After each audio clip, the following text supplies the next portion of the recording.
Curly's wife. Like the other players in the drama, she is simply a character type and the only woman in the plot.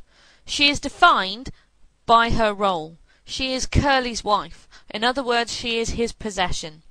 George and Candy call her by other names, such as Jailbait or Tart. She wears too much makeup and dresses like a whore with red fingernails and red shoes with ostrich feathers. Lenny is fascinated by her and cannot take his eyes off her. He keeps repeating, "She's purty." George, realizing Lenny's fascination, warns him to stay away from her.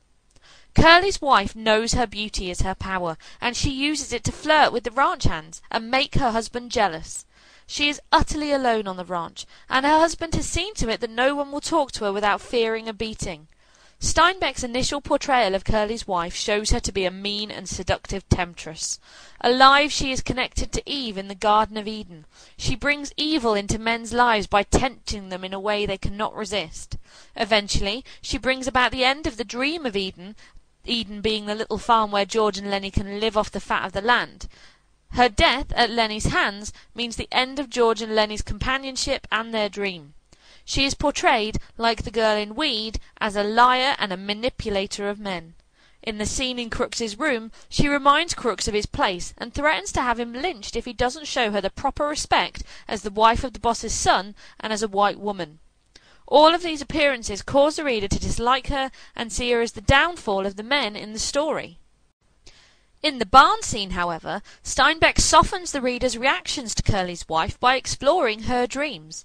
Her best-laid plans involved a stint in the movies with all the benefits, money, and the pleasure that would provide. Her beauty is such that perhaps that dream might have come true. Her dreams make her more human and vulnerable. Steinbeck reiterates this impression by portraying her innocence in Death. Quote, "Curly's wife lay with a half covering of yellow hay, and the meanness and the plannings and the discontent and the ache for attention were all gone from her face. She was very pretty and simple, and her face was sweet and young. Now her rouged cheeks and her reddened lips made her seem alive and sleeping very lightly. The curls, tiny little sausages, were spread on the hay behind her head, and her lips were parted." End quote. Steinbeck seems to show, through Curly's wife, that even the worst of us have our humanity.